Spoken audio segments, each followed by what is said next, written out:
Shabbat Shalom.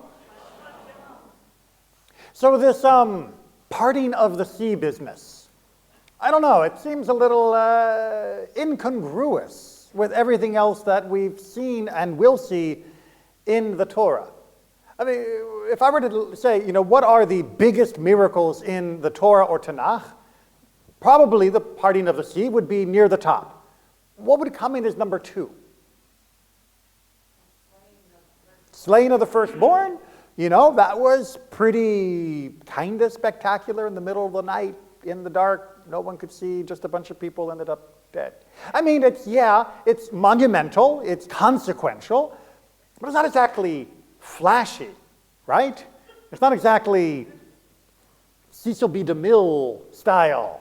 I mean, the parting of the sea is something that was so grand they made a ride out of it at Universal Studios, at least the Los Angeles version did. What other miracles do you even think of when we talk about miracles in Tanakh? The binding of Isaac. Okay, one guy with his son on the top of a hill, he's about to murder him and then doesn't. Again, not much of a special effects budget going on here. The burning bush, exactly. One guy alone at a tree, kind of sort of on fire, but not really because it's not burning up. Box of matches and putting some alcohol on it ahead of time, and the alcohol burns, the bush doesn't. You can do it with succulents all the time. It's great. TikTok does it. Yeah. The story of creation. The manna, right? The manna that we read about, that suddenly there is this weird food substance that accretes on the surfaces of things overnight, that we go out, we gather, we grind, we bake. It's not exactly as though we get a free tummy for free. A full tummy for free. The fact of the matter is that the parting of the sea really does stand out as the most incongruous miracle because it seems the least natural of all the miracles. But the thing is, it actually is a natural miracle. What do I mean? Well, what do we know about the splitting of the sea? How did it happen? What? East wind. Right? The Ruach Kadim Azah, the strong east wind. I'm sorry, God needs wind for his miracles? And how long did this wind blow? All night. Good, you were all paying attention. Excellent. This is not Cecil B. DeMille. This is not Charlton Heston, and the sea just goes boom. This is tomorrow. Tomorrow you can cross. And in the meantime, there's going to be a lot of wind out there. And tomorrow we'll be fine. Pardon? This is not quite as depicted in the movie, is it? Instead, we can begin to say, well, wait a minute. If you have Yam Suf, a salt marsh reed area, and this is a very much tidally affected zone, and there are rainy seasons and not rainy seasons, it's not hard for me to picture that the water wasn't exactly higher than the building here. The water was maybe what? A little bit over the heads on a regular day. And on this particular day, in this particular spot, there happened to be enough of a wind during the night and the tide was a bit low that sure, we could maybe slosh through. Maybe the water was up to our knees. Maybe it was just to our thighs. We could get through, but Pharaoh and his chariots, not so much. They got bogged down. When they tried to leave, the wind stops, the water comes back in, and say no more. Is that a less impressive miracle? Well, certainly Hollywood thinks so, because every time they do a retelling of the story of the Exodus, the version of the crossing of the sea gets more and more fanciful. I mean, if you've seen Prince of Egypt, you know that it puts Cecil B. DeMille to shame. And don't get me wrong, it's a glorious animated version of the crossing, but it mistells the story in a way that hurts us. Because you see, our ancestors actually had a version of this entire thing. They said it wasn't that the crossing of the sea violated the laws of nature. The crossing of the sea fulfilled the laws of nature. That the crossing of the sea, that the parting of the sea, was embedded at that moment right up there by the Big Bet. Right? We don't believe in the Big Bang, we believe in the Big Bet. Bereshit. Right? That at the moment of creation, when God created the universe, before the first stars were formed, as that swirling mass of energy turns into matter, there were already the seeds, the tiny imperfections that would allow for planets and galaxies to form, and upon those galaxies and planets, eventually around one and a little yellow sun, there would be, at this moment, exactly the environmental atmospheric conditions on just the right day for the water to be low enough for us to go through and the Egyptians couldn't. It's a miracle. Or it's just a natural event. Take your pick. Because ultimately, you're the one who's going to make that decision. If you ever read through Jewish law, you'll realize that we actually do talk about miracles an awful lot in Jewish law. There is a blessing for a miracle that occurs to you, and the paradigm of what a miracle that occurs to you that might incur your blessing, that you would recite it every time you visited the location of that miraculous event, was when you were saved from a camel. That yes, you were in the marketplace, and someone shouts, "Look out, it's a wild camel!" And the camel comes hurtling through the marketplace, and you are trapped in an alley, and the camel is coming right towards you, and you are pressed against the wall, and being in the days before good regulations about how we build things, the wall crumbles behind you, and you tumble into the broom of whosever house or store it is, and the camel can no longer trample you to death. Miracle. Or faulty construction. But if you live, it's a miracle for you.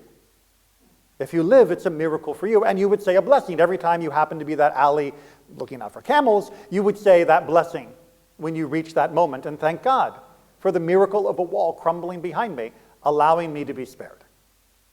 Our ancestors did not need special effects to recognize a miracle. But the way that we have shaped our media to attune us only to miracles if they have a big special effects budget means that we now feel that we live in an age bereft of miracles, that the miracles are all gone, that the age of miracles is past, because we have decided that our bar for a miracle is only that which is so supernatural that it would shake the entire world, obviously, to the bone. That's not the way it works. Our ancestors would have danced and celebrated with timbrel and song every bit as much if they had slogged through the reed mud and gotten to the other side, leaving the chariots of Pharaoh trapped behind, as they would by going through 40-foot walls of water on either side with whales singing them to their deliverance. The joy they felt at being free would have been the same on either side, even if they were muddy and wet. And they still would have said that for me, this was like being on dry land. For me, this was like the walls of the water were protecting me. For me, this was a miracle of deliverance. But there's a catch in all of this. As I said, many of our ancestors, our sages, argue that from Bereshit, the public miracles, the great miracles that we read about, were embedded within the code of creation. They didn't quite have that language to explain it, but it works better in the modern vernacular, that it was coded in to eventually appear that there would be a confluence of events from all of the different variables to create it, that the billiard balls would align, and boom, it would happen. That was set in stone. But what wasn't set in stone was us. Because you see, it takes two to make a miracle. It takes the exact right set of events at the right set of moments for something like that to happen. And it takes you to be standing at the edge of the sea to notice that it happened and to actually walk through.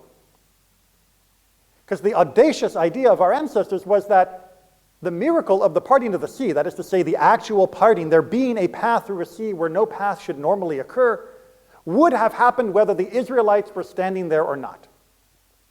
If the Israelites had taken Moses and said, you know what, you're a lunatic who's claiming to have seen a burning bush, and we're just going to either ignore you or hand you over to Pharaoh or murder you so you stop causing trouble, on that day that the crossing would have happened, the sea still would have parted in whichever way it did. On a lonely stretch of a swampland, there would have been a path, and no one would have been standing there. It was our choice to be standing there. The miracle was hardwired into creation. Our decision was not. Our decision to be present for that miracle was our choice. Because that's the tension of creation. God created the universe, set it in motion, put all of the laws and all of the miracles within it. And then, of course, what is the most famous aspect of creation itself? Humanity's decision to have decisions. That from now on, we're going to actually know right from wrong, or at least pretend like we do, and we're going to make our own choices. That we are not going to be hardwired into the universe, but we will be in charge of our decisions with all of the freedom, privileges, and responsibilities that come along with that. Which means, in our modern world, that each one of us is constantly surrounded by different miracles, and we may not be aware of it. That each one of us may feel trapped in our own personal Egypt, a slave to outmoded ways of thinking, a slave to a crushing work environment, a slave to harmful friends or families, a slave to harmful ideologies. And we may think there's no exit. Just like many of our ancestors did when Moses first arrived, they thought, this is the natural order to be slaves. There is no exit from this. Egypt is eternal, permanent, all-consuming. Many of us live in painful lives believing that whatever is wrong with our life, whatever is causing us pain, is permanent, unavoidable, inescapable, that there is no exit. The story of the Exodus is not just the story that tells us about the freedom of our people from the literal slavery of Egypt. It's a story that tells us that at any point that we are feeling captive, there is an exit. The exit may not appear. It may look like it's just a muddy path. But when we step foot, we'll find that it will support us. And it may seem scary because it's not where we are, but it's better than the pain, the suffering, the misery that we currently endure. It is better than the hopelessness. It is better to wander in the desert with the promise of freedom, to live secure in the chains of slavery. It took our ancestors a long time to learn that. Why do we waste that lesson? Why do we continue to refuse to hear what they tried to teach us by passing down this wisdom? Egypt is just a place. And we have already been given the keys to our shackles. We've already been shown how many exits there can be, and we already know that we don't need to wait for a giant sign in the sky and an omen, some vision to lead us to the promised land away from whatever it is that oppresses us. We've already been told, just like the people of Israel standing at the sea by God, what are you talking to me for? Get up and go. There's nothing you have to wait for. The exit is in front of you. And miracles will abound as you try to walk that path. They may not be obvious. They may leave you muddy and wet. But there is still an exit awaiting. The miracles are there for us to seize them. The miracles are there for us to recognize them. And a life that is free from pain and misery is always promised. That is the message of redemption. It is not something that happened once.